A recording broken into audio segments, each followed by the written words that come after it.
It's only a few days to the end of January, and the student loan scheme is yet to take effect despite federal government's assurances that January takeoff plans are still intact.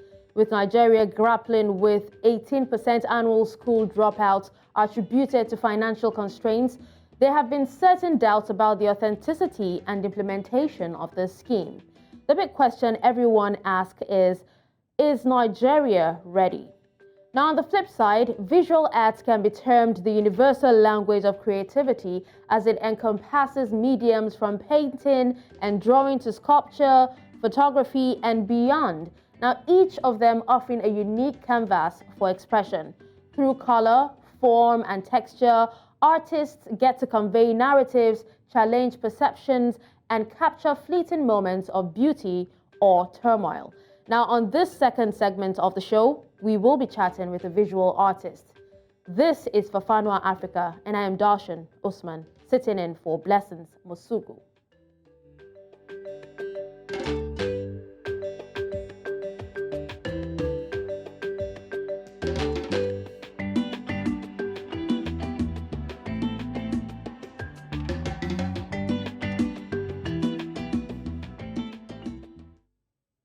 Thank you for staying with us. Now let's get into the first topic of discussion. The federal government has already voted 50 billion naira in the 2024 budget for the implementation of its student loan scheme. Applications for beneficiaries will be fully automated. A criteria for students to get admission is that they must be Nigerian and also enroll in public school, and they can access their interest-free loan within 30 days. It seems too good to be true. But with all these conditions, some quarters are still asking if the scheme was well thought out, or is it a misfire or a looming implosion? But before I introduce my guests, let's take a look at this particular tweet. Now, that is a tweet from the handle President Bola Ahmed Tinubu Media Care. And it says the president has actually directed the management of the Nigerian Education Loan Fund, which is NELFund, to expand its focus area by extending interest-free loans to Nigerian students interested in skill development programs. Now, the president believes that it is important for the scheme to accommodate those who may not want to pursue university education, noting that skill acquisition is as important as obtaining undergraduate and graduate academic qualifications. Now, President Tinubu, it further goes to say, also emphasized the need for equity and inclusivity in the management of the program. Well, taking a look at, our students these days, most of them, even while they're still in school, you find out that, they go ahead to acquire one skill or the other. But enough about that. Let's introduce our guests. Now, first of all, we have Dr. Ajihson Joseph Isaiah, his country director, Kampus Group, Lagos. Thank you for having me here. Yes, indeed. All right, so let's, get right into, the questions. Now, talking about the student loan scheme, I really want for you to give me your thoughts on this scheme. Is it one of the ways to solve the problem of funding education in Nigeria? Is it really, one of the ways to make sure that education gets to the level that we want it to get in Nigeria? Oh, thank you so much for having me here once again. Well, the students' loan scheme is a welcome development in Nigeria. It should have been worth one of the implementation of government that should have existed quite a long time before now. Well, it's better to be late than be late. So having it on board in this government administration simply means that the government have good plans for the Nigerian students, and also taking into consideration that education is a bedrock of development in every countries of the world. If you look at development countries today that are even exporting education, you will discover that the government plays a significant role in giving out loan to their citizens to study.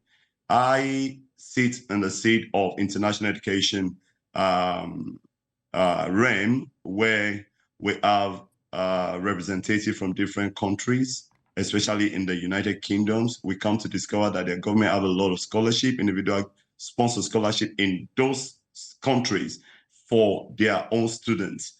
And even international students are benefiting from it gradually, especially Nigerian students. So it's a very welcome development. If government can pursue this today, finish, then we'll have a better Nigeria and a better educated Nigerian All right, Doctor, while environment. this is actually a very welcome development, are there implications to the Student Loan Act for tertiary education access in Nigeria? Of course, there are implications. Implication can be positive and can be negative. Yeah. Positive in the sense that students can easily get access to finance where they can fund their studies, and there would no longer be impediment towards they achieving their career goals. That is from the student perspective. Now, what about the negative implication?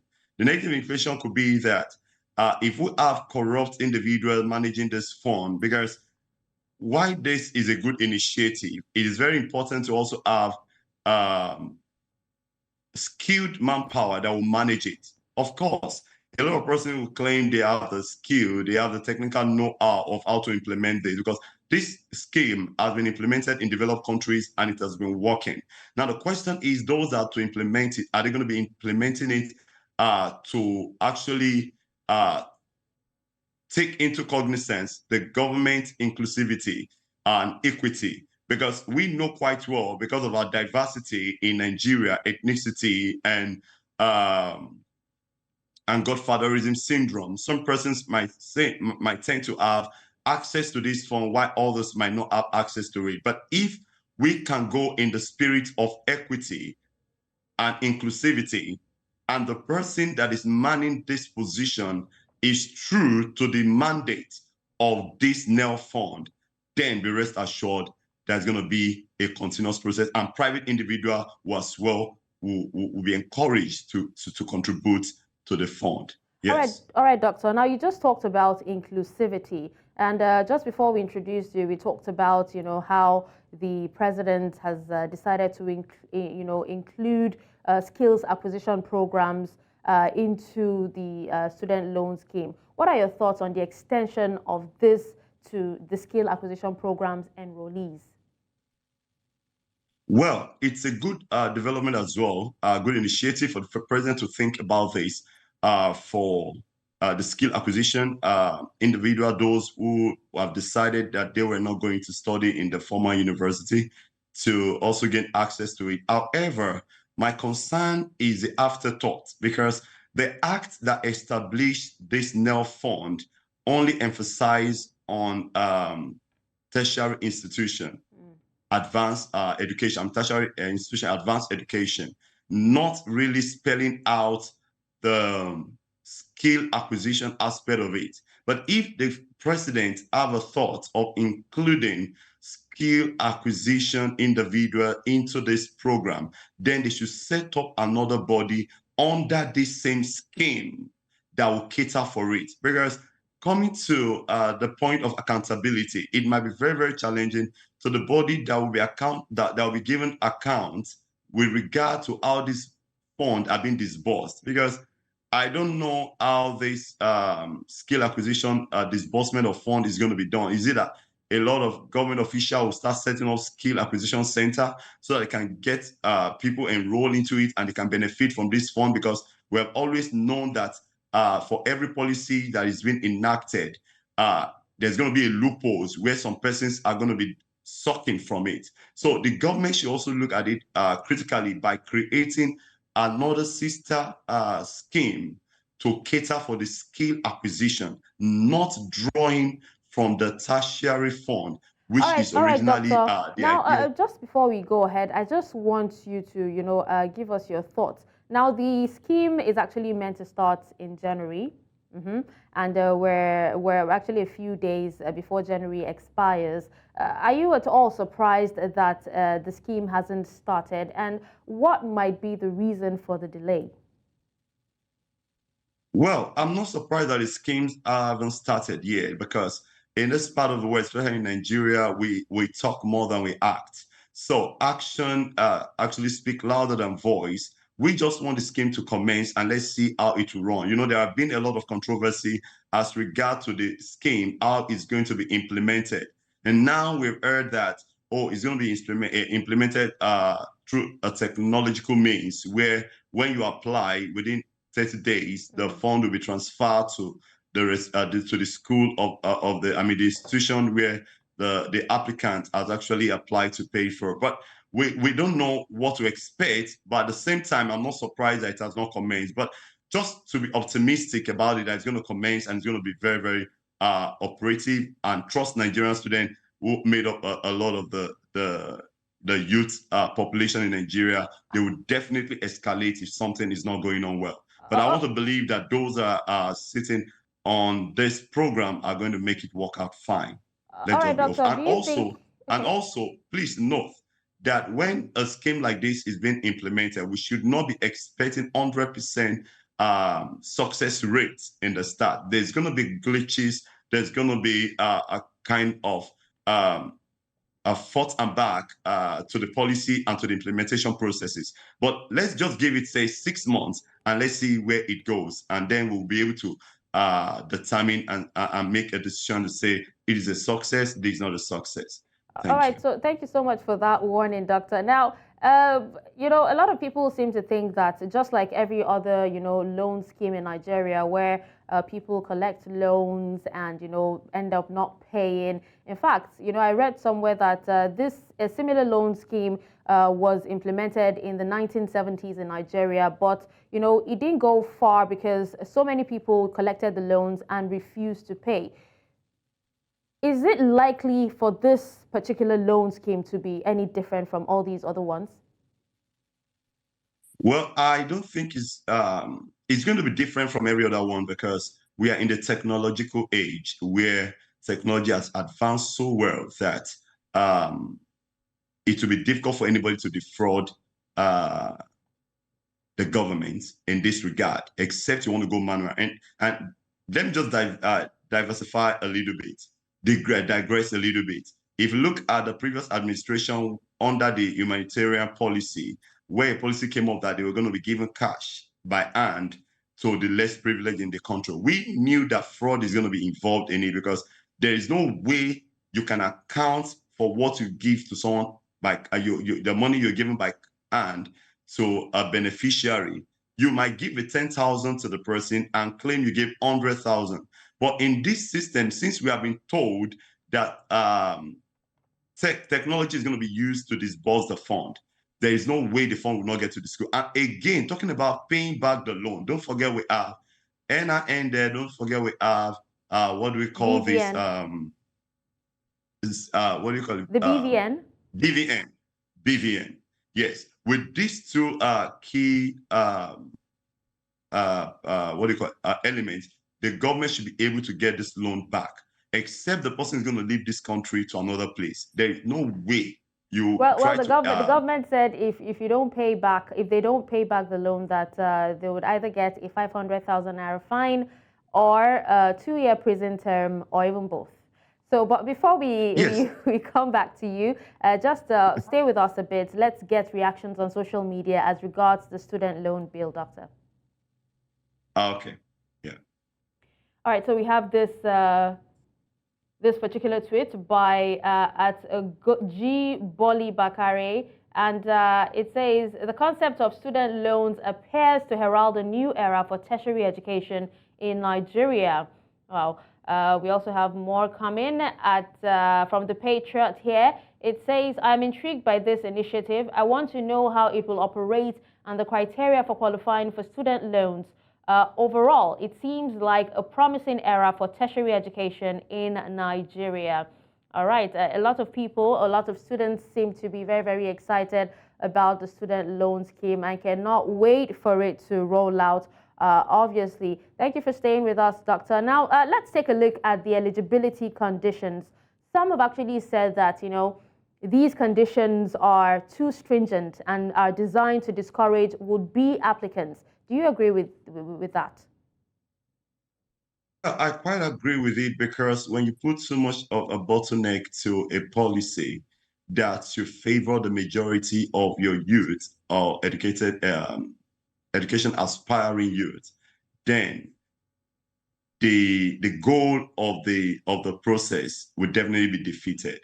I think the government should have a good database with which any beneficiary can be tracked and be made to refund. But be it as it may, like I said earlier on, you don't expect the process to run smoothly. At least let's see how the eligibility criteria goes. And from there, the government will be able to adjust, amend until they get to the final eligibility criteria options that will benefit the majority of Nigerians. All right, Doctor. Thank you for your take. Well, I'm actually just, I've actually just been told that we have joining us Kayode Eshola. He's a research associate professor, African politics in the University of Lagos. Hello, Professor. Thank you so much for joining me on Fafanwa Africa. Thank you very much. All right, I'm sure you've actually been keeping up with our discussion on the student loan scheme. How do you think students can navigate any uncertainties that may arise, such as changes in eligibility, criteria, and also repayment terms?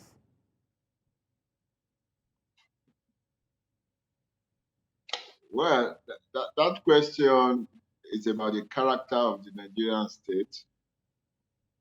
It's about the character of the government in power, how students will navigate. It suggests in a way that we are already beginning to identify problems with a system that has not commenced. And I heard one of your colleagues there saying that he also agreed that the conditions and conditionalities were too stringent. My addition to that is that if you look at the details of the loan, a 500,000 loan given to families whose income per year is below 500,000 naira. What I will add to that is that I do not think any of such families exist in Nigeria as of today within the formal structure. Get it right, within the formal structure. So in the universities, in the ministries, departments and agencies, the hospitals, across the states and federation, I cannot identify anybody whose salary structure annually is about 500,000 naira. So which means that the target of this policy might not be for you as a worker within the structure, formal structure, or me as a worker within the university system. So it then completely shifts it to the informal structure.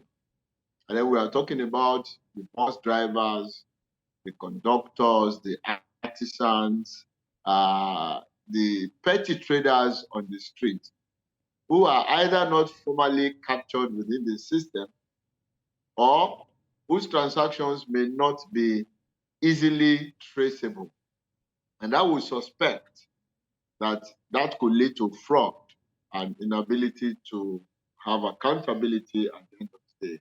And I think one of the discussants also pointed at that. So the question of how do you think students will navigate this arises because of these problems and contradictions that we have seen even before the program commences.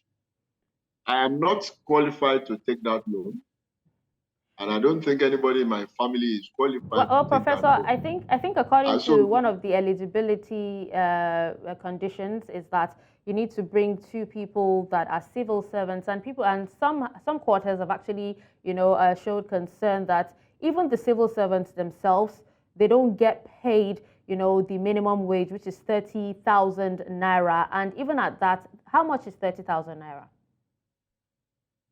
Oh, yes. I was coming there, but you have assisted me in doing what I'm saying. The civil servants, even when they get paid, they still have, gross dissatisfaction within the payment system. And so when you now say the okra seller at Oshodi should go and get a two notable civil servant to referee the person, it becomes a serious problem. I was rounding off to say that I'm not qualified for that loan, And so I may find it difficult to see how anybody will want to navigate. I think some things are better left to when they start.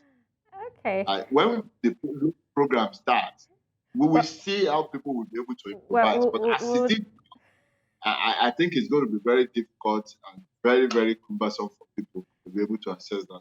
Well, when it starts, we'll actually keep track of, how it goes. But then, still staying on you, Professor. Now, taking a look at some climbs, right? The loan doesn't have to be paid unless you get a job, no matter how long it takes you. Now, the Act says that the repayment begins 2 years after you complete your NYSC. So whether you have a job or not, or whether you get a job or not, you will definitely be paying or start paying after 2 years when you've completed your NYSC. And if you do not, if you default, then you would definitely be going to jail or be paying a sum of 500,000 naira. Now, considering that Nigeria actually has a high rate of unemployment, and with so many youths who have resorted to menial jobs, how workable is that? A straight answer is that it is not workable at all. And that is because we make laws in Nigeria from emotions, from committees that just sit down in a confine of a room without reflecting on the social, economic, and political realities on the street. You have just said it. In a country where employment is almost impossible, and you want people to pay back a loan of 500,000 naira within 2 years, whether or not they work, that kind of system speaks laughable, and nobody is going to respect it. What I foresee will happen is that there will be a series of students who will graduate from the university or colleges of education, as the case may be, who after the NYSC will find it difficult to pay that loan because they can't get job. And then they will go to court to enforce certain laws. And when we now get to court, the lawyers, the judges will test the law, whether it is fair and equitable to the society, and then we'll take it from there.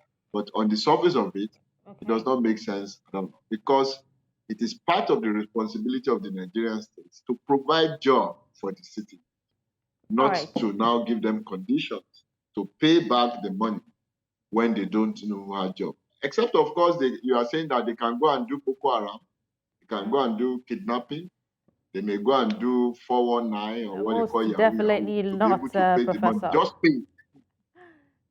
All right, let me just forward the same question to Dr. Isaiah, if you can hear me. What do you think about, the payment or repayment of the loan 2 years after completion of NYSC?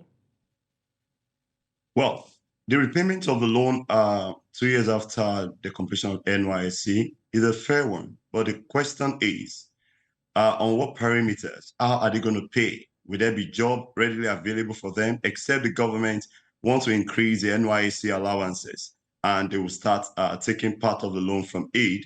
But just like Professor have said, a lot of our lawmakers make laws and decisions or set up ideas like these based on emotion. Before you go into things like this, you have to take care of some other things. Just like before you build a house, you have to do a foundation. You have to lay a solid foundation. Now, what are the foundation we're talking about? Now, fine, give them the loan, give the student the loan, let them go to school. But how are they going to repay it? Now, I was fortunate to lecture with Northeastern University, United States of America, and the Lagos campus at the time of President Goodluck Jonathan, when we have the amnesty program on education. Now, I lectured there and I had to interview some students how they were able to get federal government funding. They said they got it actually, and they were going to be paying after they are done with their program. How were they going to be paying? They said the federal government policy was that when they are done, they will employ them into the system. Now, thousands of these people were actually sponsored to study abroad and within, but how are they going to get these ones into the system where there are other persons waiting in the system without job? So the government is here to set up a system that will work. In developed countries where things like this are done, they know quite well that there are jobs everywhere. As soon as the students complete their programs, the government have all the data of everyone in the country. And as soon as they started working, the government will see an information regarding that particular person, and immediately data bank will alert the government that, oh, this person got a loan and is now working. There is a way all this thing works in developed country. We don't go there to bring home the prototype of what they use in achieving success. We just come in with emotion. We just want to, a lot of this government officials just want to impress the president that they have ideas up there, but they don't have the implementation skill. It is not enough to provide solution to a problem. It is much more successful when you are able to implement this problem. When Joseph in the Bible interpreted the dream of Pharaoh, he was able to provide the solution and say, get a man that is highly skilled that can do this. And Pharaoh said, who else can we get except a man like you? And we can see through the scripture, he was employed, he implemented it, and Egypt came out of famine. So the same thing with this, if you're telling students they are going to pay 2 years after the NYSC, then you should be ready to provide jobs for them. Because if you're giving money out, then you create a job from which you're going to be able to get the money back from them. But if you didn't create the job, then you'll be sending you definitely be sending your own population to prison. And when you send them to prison, they are stigmatized. Anywhere they go to, they will not be able to fit into society. Absolutely, so the government, Doctor. I believe, like I said earlier on, that as the implementation of this policy comes up, government will be going forth and back, checks and balances until they are able to certify. And just like Prof said, this is not meant for people like you, people like me, but it's meant, in fact, they should have called it artisan fund or skill acquisition fund. You know, I said earlier on that government bringing in inclusive equity and inclusivity to include skill acquisition individual. They should have set up a sister policy for that. But if they merge all this together, you discover that the tertiary student would definitely not gain access to this. All right, Doctor. Gentlemen, I would actually love to crave your indulgence to still stay with us. We'll just be going on a quick break, and when we come back, we'll definitely continue this discussion. You're still watching Fafanwa Africa. We'll be back in a bit.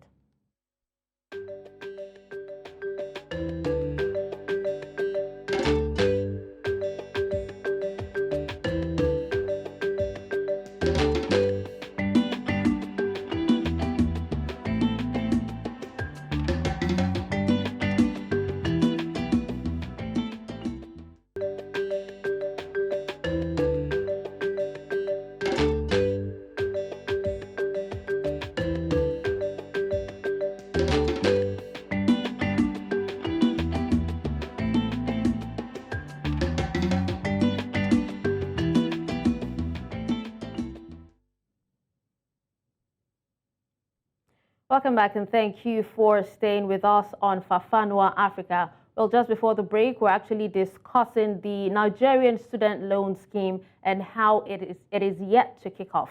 And we're having this discussion with Dr. Ajihson, Dr. Ajihson Joseph Isaiah. He's the country director of Kampus Group in Lagos, and also Kayode Eshola. He is a research associate professor, African politics, University of Lagos. Thank you so much, gentlemen, for staying with us.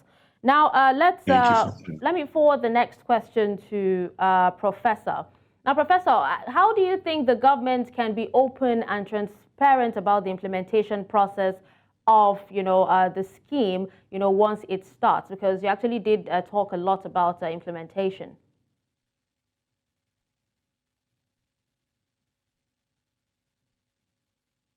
Hello, Professor, can you hear me? All right, well, we seem to have lost him, so we'll try to reconnect with him, but let's forward the question to you, Doctor. You did say a lot about implementation process and how policies come through, but implementation is not up to par. What are your thoughts? How can they be transparent and open about the implementation process? being transparent is as good as being accountable. You know, if you don't have any shady, any ulterior motive behind any policies, you definitely publish reports. So asking me, how can government be transparent about this process? It's so simple. Number one, they could publish regular reports on the applicant, the number of applicants, those who applied, and those who made the qualification, those that were rejected, why were they rejected, those that the loan were paid for, and also giving us report of the universities or the skill acquisition centers where this fund were paid to. Now, having done their own part as a government, then the students themselves that benefited from it should also be interviewed by relevant government agency like the NEL Fund agency. Of course, I want to believe they'll have the media arm to interview them so that this can be broadcasted live for all Nigerians to see, because there is no way someone benefit from this scheme and you don't know them, or someone you know or knows will know them. Somebody must definitely know them somewhere, which has been the kind of complaint we had as regarding the humanitarian distribution of funds during the COVID time.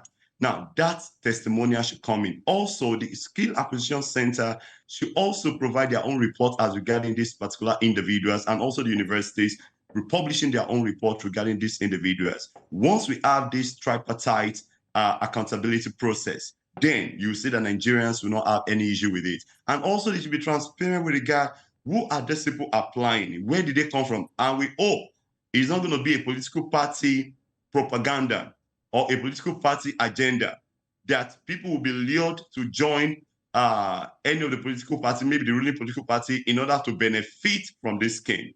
So Nigerians are watching, and they shouldn't forget that we have the fourth estate of the realm, which is the media, and the media cannot be called. This mainstream media can be called, but people have left the mainstream media to the social media world, the free media world. So nothing can be called. Even those you think are benefiting from it, they will still leak out some information. So you should look out for it. So government should try as much as possible to be very, very transparent by giving regular reports as regarding the disbursement of the money.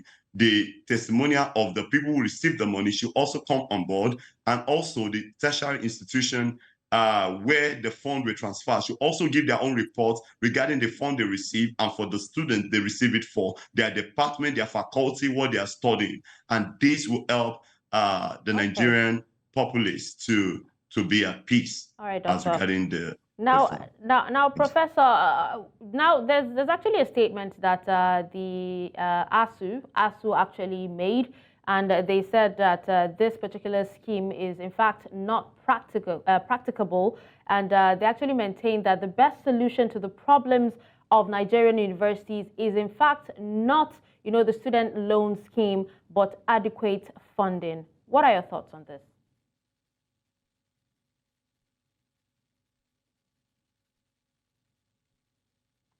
Hello, Professor. Hello? I can hear you now. Please go ahead. I said I perfectly agree with the position of my union. When intellectuals come to the public to talk, they don't talk based on emotion. They don't talk based on affiliation to political parties. They talk based on facts. The first statement they have made is that loan system cannot work. It's like a chariot. And I made allusion to it in my introduction. If you look at the way it is designed, the way it is conceived, it's an imposition. It didn't originate from the society.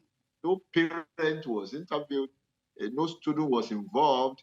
The stakeholders, the actors in the university system, including the university teachers, as well as the non-academic members of staff from the university, none of them was formally involved before we just woke up in the morning and we saw that a law, a policy had been made, and then that policy just suddenly became law. To that extent, even if you have the best of intention, it is not likely to work. The Yoruba people will say, don't scrape people's head behind them. nobody can say you are so wise that you impose and implement policies on the people. The people who are actors in the policy must essentially be part of the policy. That's number one. Number two, what what the system needs in Nigeria today, I agree again with Asu, is adequate funding. I don't see what a loan of 500,000 can do for anybody within the system. I don't just see. If you fund the universities, you fund the polytechnic, you fund the monotechnics, and you fund the colleges of education very well, to the extent that students can have access to data, they can have access to technology like laptop to do their research works and their assignments and everything. And you make provision for hostels, very, very important. And you feed them the way we were fed in the universities before the scenario of Ali must go. If you make all this provision, you won't need to start borrowing anybody 100,000 or 500,000, setting up a board, a committee of people that will later, I hope not, anyway, I hope to be disappointed, later will come out and start accusing one another of stealing money that's supposed to be used to fund. All right, Professor, I wish you could actually tell us more about, how you were taken care of while you were in university. But then, still on your line of thought, some people seem to think that with the student loan scheme that the price of tuition or the tuition fees would actually increase. Now, taking a look at the economic conditions in Nigeria, do you foresee that this scheme will be creating more problems than the ones it is attempting to solve? At the level of my introduction, I talked about the character of the state and I talked about the character of the government. In Nigeria today, minimum wage is 30,000 naira. That which many state governments are yet to pay. But a bag of rice is about 56,000 naira. What that simply tells you is that the government and their policies do not reflect the socio-economic realities of the society.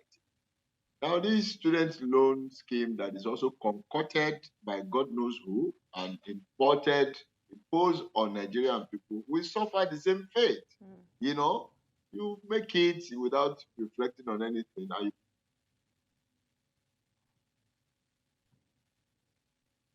Okay. Society. Other charges. And they will tell you that you have to pay because somebody somewhere is funding you. When you try to solve problems sectorally, without being holistic, without being systemic, that is what you have. There is no way you can just isolate student loan and use it to solve the problem in the educational sector when you don't fund the educational sector, when you don't create formal places where people acquire skills, and when the reward system for the parents of the students, the market woman, and all these things are not well organized. When you solve problem by going to one branch and neglecting the entirety of the system, in fact, you create more problems than you are likely going to solve at the end of the day. That is the sad reality of our nation. Okay. Well, now, Doctor, let's hear your thoughts on this, considering that your organization is actually, a student recruitment agency. Now, in your perspective, and in your time as, in your organization, what perspectives have you gained about the financial challenges faced by students, in your agency while you're working there? Well, as regarding my agency, what we basically do is we help students from Nigeria and other African countries and globally to secure offer to study in the UK and other countries in the world. And concerning finance, I've come to discover that when students are ready to study, the money comes out. Some of them have worked overtime and they're not actually depending on government loans. We have countries like Indians that give student loan for students who want to study abroad, and they pay back when they return back from their studies. But unlike Nigeria, where we have just for local students alone. So there will be more challenges for a Nigerian student trying to get a loan within the system to pay for a foreign tuition, which they may not be able to pay. Now, before this, there had been scholarship board in different states of Nigeria that were responsible to finance international studies for brilliant students from Nigerian universities and those the government deemed fit to send abroad, just like we have in the amnesty charter, the amnesty scheme that was set up by the Niger Delta body. Now, those who they sent abroad, actually, most of them returned, waiting for the government. At least I know a couple of them that are back into the country. They are not even talking about paying back the loan. It's not even a payback thing. But they are talking about they are not getting job, waiting for government to give them a job. I made them understand that we don't have a government running a continuous policy. A particular government comes to power, it leaves, another government comes to power and starts its own policy, just like we are having as regarding the student loan for Nigerian students studying locally.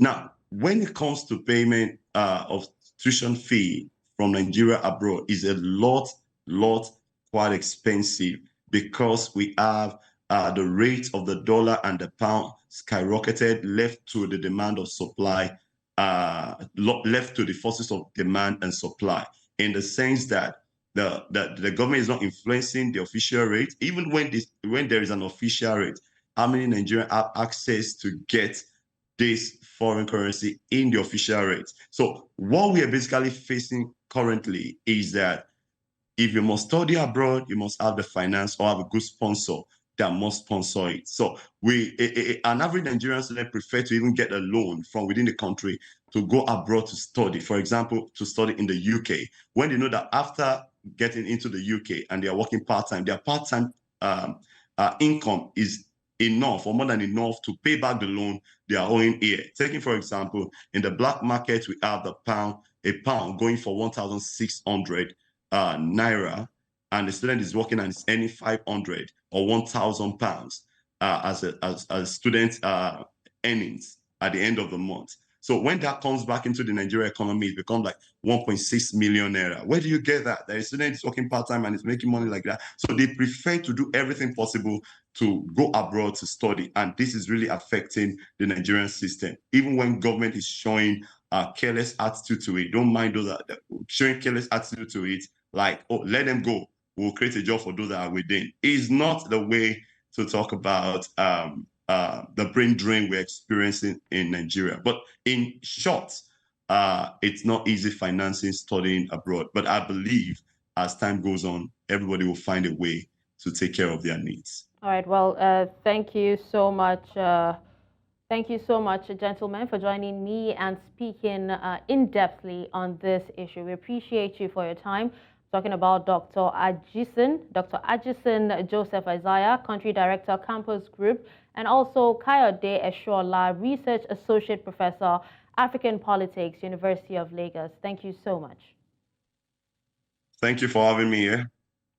It's a pleasure. Thank you. It's a pleasure. All right, with that, we've come to the end of Fanwa Africa today. We hope you enjoyed every bit of what we brought your way. Thank you so much for tuning in, and we'll be back again next week, Friday, on News Central TV. I remain Dashen Usman. Have a wonderful weekend.